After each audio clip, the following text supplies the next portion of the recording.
Payg'ambarimiz alayhisolatu vassalom shunday marhamat qildilar. Ummatim o'tish kerak bo'lgan 5 dona qiyalik bor. Hazrat Abu Bakr so'radi. Rasululloh nima u qiyalik? Rasululloh alayhisolatu vassalom sanadilar.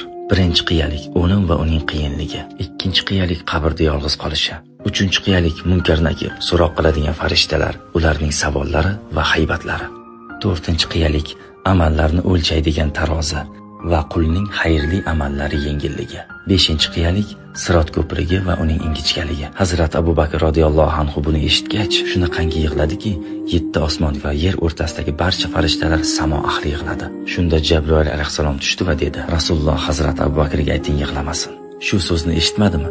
O'limdan boshqa hamma narsaning chorasi bor. Va Jabroil alayhisalom davom etdi. Birinchi qiyalikda kimki bomdod namozini o'qisa, o'lim va uning qiyinligi unga oson bo'ladi. 2.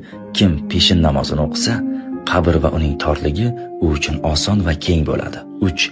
Kimki asr namozini o'qisa, Munkar Nakir savollari va ularning haybatlari u odam uchun yengil bo'ladi.